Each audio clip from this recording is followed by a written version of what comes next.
بھارت میں قیامت کا منظر، ایئر انڈیا کا طیارہ تباہ، 110 افراد کی ہلاکت کی تصدیق، تمام 242 افراد کی ہلاکت کا خدشہ۔ احمد آباد کی فضا میں ایک زوردار دھماکہ گونجتا ہے۔ ایک لمحہ پہلے جو آسمان مسافروں کے خوابوں کا راستہ تھا، اگلے لمحے وہی آسمان آگ، چیخوں اور بربادی کا منظر بن چکا تھا۔ طیارہ فضا سے زمین پر آ گرا اور ساتھ ہی وہ امیدیں، وہ دعائیں، وہ زندگیاں ملبے تلے دب گئیں۔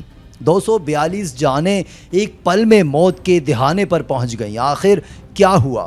کسی نے یہ جہاز کھینچ لیا؟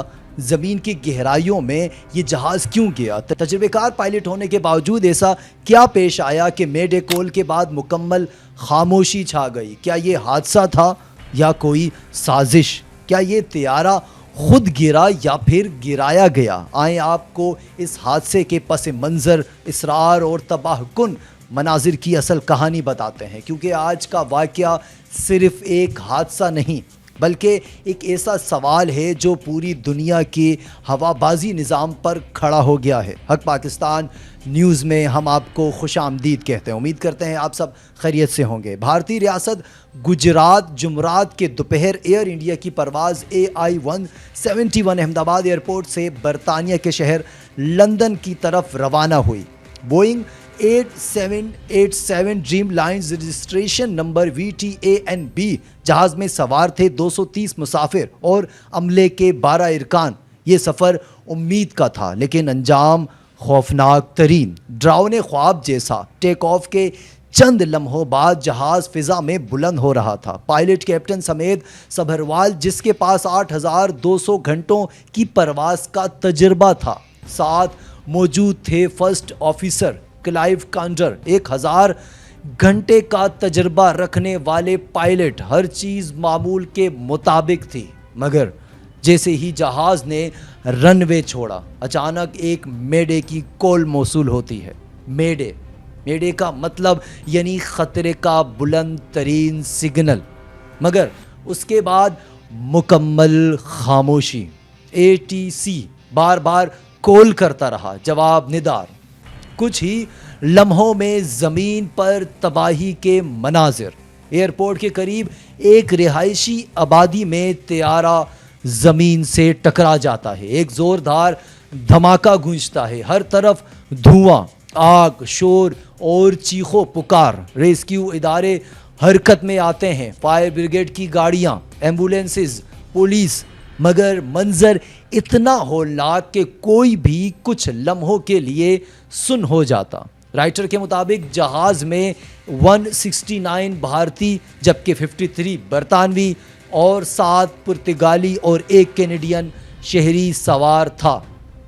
یعنی یہ صرف بھارت کا نہیں بلکہ بین الاقوامی انسانی سانحہ بن چکا تھا۔ ایئرپورٹ کے قریب قیامت کا منظر، حادثے کی جگہ پر اٹھتا سیاہ دھواں، جلتی ہوئی لاشیں، چیختے بلکتے زخمی، ماں کی گود میں بے جان بچہ، باپ کے ہاتھ اپنے بیٹے کی لاش پر بے جان پڑا تھا۔ لوگ دوڑ رہے تھے، کسی کی آنکھ میں حیرانی، کسی کے چہرے پر صرف درد۔ پولیس کا کہنا تھا کہ جہاز ایک رہائشی آبادی کے بالکل قریب گرا، یعنی اگر تھوڑا سا بھی زاویہ بدلتا ہزاروں مزید زندگیاں نگل سکتا تھا۔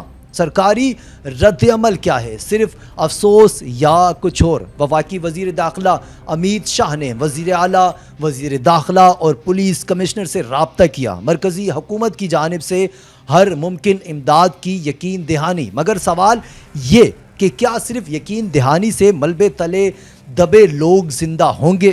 بھارتی وزیر اعظم نریندر مودی بھی حرکت میں آئے، ہوا بازی کے وزیر رام موہن سے رابطہ کیا اور انہیں فوری احمد آباد روانہ ہونے کی ہدایت جاری کی۔ انہوں نے کہا کہ تمام ایجنسیوں کو ہائی الرٹ کر دیا جائے، ریسکیو ٹیمیں روانہ کر دی جائیں، طبی امداد فوراً فراہم کرنے کے احکامات بھی جاری ہوئے۔ مگر اس سب کے باوجود ایک ماں اپنے بچے کی لاش کو پہچاننے کے لیے تڑپ رہی ہے۔ ایک بیوی اپنے شوہر کا موبائل نمبر بار بار ڈائل کر رہی تھی مگر دوسری طرف مکمل خاموشی تھی۔ گجرات حکومت بھی حرکت میں آئی۔ وزیر اعلیٰ بھوپندر پٹیل نے بھی فوری امدادی کارروائیوں کا حکم دیا، گرین کوریڈور بنانے کی ہدایت جاری کی، زخمیوں کے علاج میں کوئی کسر نہ چھوڑنے کا دعویٰ بھی کیا۔ NDRF ٹیمیں طلب کر لی گئیں، لیکن سوال وہی، آخر ایسا کیا ہوا کہ اتنے تجربہ کار کیپٹن کی موجودگی میں بھی طیارہ گر کر تباہ ہوا؟ کیا تکنیکی خرابی تھی یا زمین سے کسی نے مداخلت کی؟ یہ سانحہ ممکن بنایا کس نے؟ کیونکہ میڈے کال کے بعد جو مکمل خاموشی آئی وہ سب سے بڑا سسپینس ہے۔ فلائٹ ریڈار کا تجزیہ۔ فلائٹ ریڈار نے اپنے بیان میں کہا کہ AI-171 کا آخری سگنل ہمیں 8:08 UTC پر موصول ہوا، یعنی ٹیک آف کے چند لمحوں بعد۔ اس کے بعد کچھ بھی نہیں، کوئی کال نہیں، نہ ہی کوئی سگنل، نہ ہی ریڈیو پر کوئی رابطہ، صرف ایک خوفناک خاموشی۔ سوالات جو ابھی باقی ہیں، کیا طیارے کے ساتھ کوئی اندرونی خرابی تھی؟ کیا بلیک باکس مل چکا؟ کیا پائلٹ نے کسی سازش کی طرف اشارہ کیا تھا؟ کیا کسی نے اندر سے پرواز کو ہائی جیک کرنے کی کوشش کی تھی؟ یا یہ صرف ایک اور سانحہ ہے جو فائلوں میں بند ہو کر رہ جائے گا؟ طیارے کا ملبہ اب بھی زمین پر پڑا ہے، لاشیں شناخت ہونے کے منتظر، اور دنیا سوال کر رہی ہے کہ وہ 242 زندگیاں جو اپنے پیاروں سے ملنے، خواب پورے کرنے یا نئی زندگی کے سفر پر نکلی تھیں، کیا وہ صرف ایک غلطی کا نشانہ بنی یا اس کے پیچھے کچھ اور ہے؟ یہ صرف ایک حادثہ نہیں، یہ ایک تباہی ہے جس کی گونج پوری دنیا سن رہی ہے۔ لیکن کیا بھارت کا نظام ہوائی بازی ان سوالات کے جوابات دے سکے گا یا نہیں؟ یہ دردناک کہانی بھی ماضی کے قبرستان میں دفن ہو کر رہ جائے گی۔ مزید اپڈیٹس کے لیے دیکھتے رہیے حق پاکستان نیوز۔ کاشف رضا کو اجازت دیجیے، اللہ حافظ۔